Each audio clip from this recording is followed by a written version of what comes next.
Hello student, आप लोगों का स्वागत है मैथमेटिक्स की इस क्लास में।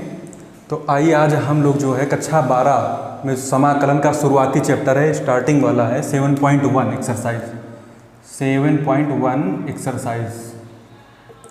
इसको हम लोग सॉल्व करेंगे। इनके क्वेश्चंस को जो दिए हुए हैं बोर्ड पर दिखाई दे रहे हैं कि sin 2x, इंटीग्रेशन का मैं साइन लगा देता हूँ। तो sin 2x है 4e⁻³ + 1 dx और 1/x sec² x dx। तो जो भी ये क्वेश्चन दिए हैं ये इनडिफिनिट इंटीग्रेशन के हैं। इनडिफिनिट इंटीग्रेशन और डेफिनिट इंटीग्रेशन दो होता है। एक समाकलन आपके दो हैं, एक है अनिश्चित समाकलन, अनिश्चित इनडिफिनिट इंटीग्रेशन, और एक है डेफिनिट इंटीग्रेशन।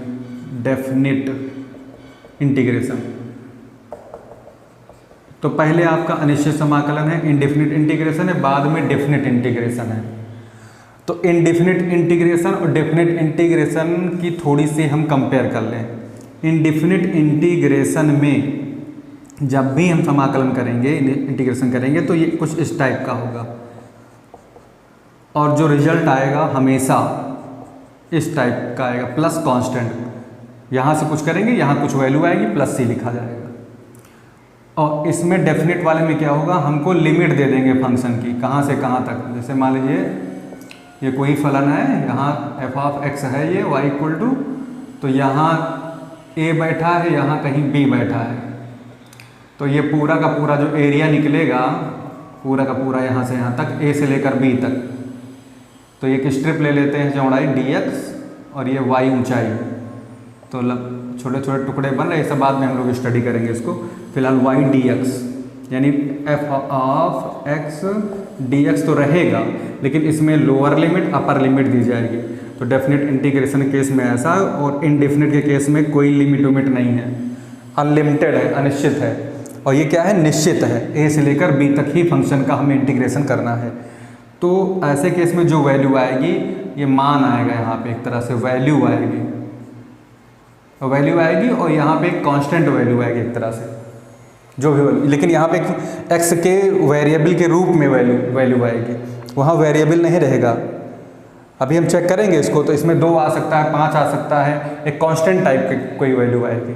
इसमें कांस्टेंट नहीं रहेगा, इसमें फंक्शन रहेगा, कुछ ना कुछ x के रूप में कुछ रहेगा, लेकिन इसमें ऐसा नहीं है।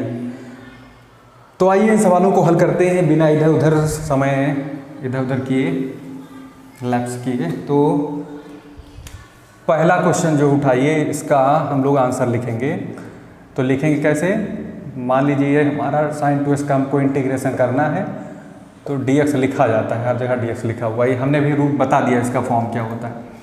तो हमको अगर समाकलन करना है तो सबसे ज़रूरी क्या है कि आपको अवकलन के जितने फार्मूले, डिफरेंशिएशन के जितने भी फार्मूले हैं, वो आपको सब याद होने चाहिए। क्योंकि जो डिफरेंशिएशन के फार्मूले जिसको पता है, वो इंटीग्रेशन को बड़े आसानी से याद कर पाएगा। जैसे अगर हमने डिफरेंशिएशन लिया और यहाँ लिया sin x, तो हमें क्या मिल रहा है, cos x मिल रहा है। sin x का अवकलन क्या है, cos x। तो जब sin x का अवकलन cos x है,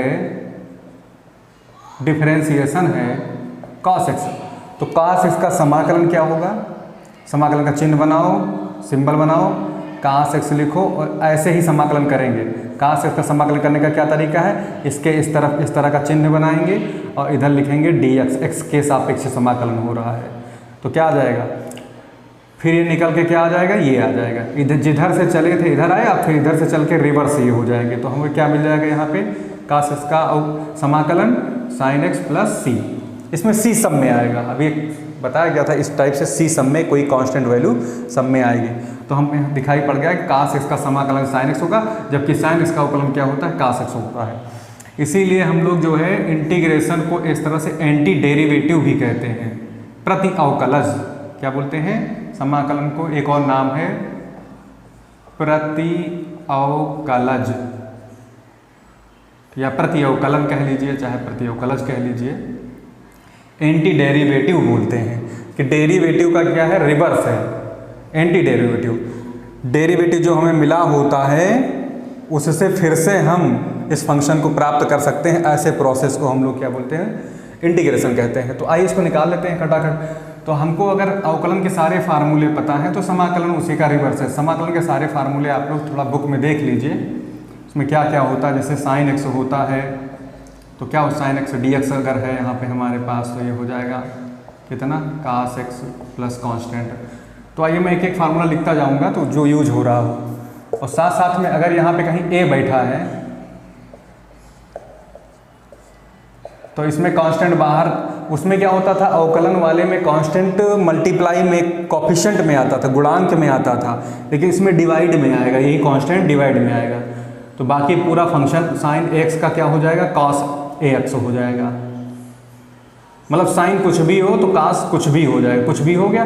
अपॉन में एक्स के बगल में जो भी नंबर वगैरह होगा, जैसे हमारे पास ए है तो ए कहाँ आएगा, नीचे आएगा प्लस कांस्टेंट। तो इसे सिमिलरली यहाँ पे देखिए साइन कुछ भी है तो इसका समाकलन क्या हो जाएगा, cos 2x, और जो कांस्टेंट है हमारे पास 2x के कोफिशिएंट में, ये डिवाइड में आ जाएगा यहाँ पे, और प्लस क्या लिख देंगे c, यही हो जाएगा इसका आंसर। इसके बाद दूसरा आंसर नंबर ये मान लीजिए फर्स्ट है, ये आंसर नंबर ये हो जाएगा हमारा सेकंड। सेकंड में क्या है, 4 है, e⁻3x है और प्लस 1 है, बाहर dx बैठा हुआ है। तो जो इसका क्या है कि ये जितने भी फंक्शन होंगे अलग अलग जो है इंटीग्रेट हो जाएंगे। इसको हम कर देंगे ऐसे कि 4 कांस्टेंट टर्म को हम बाहर उठाएंगे और e⁻3x करेंगे, जैसे वहाँ डिफरेंशिएशन के केस में करते थे। ये dx e के साथ भी बैठ जाएगा ऐसे, और प्लस लगा देंगे, ये इंटीग्रेशन अंदर आएगा 1 dx, इंटीग्रेशन 1 dx होगा, इंटीग्रेशन 1 dx हो जाएगा। तो यहाँ 4 आ जाएगा, इसका इंटीग्रेशन यही रहता है, लेकिन जो इसके कोफिशिएंट में है वो डिवाइड में आएगा।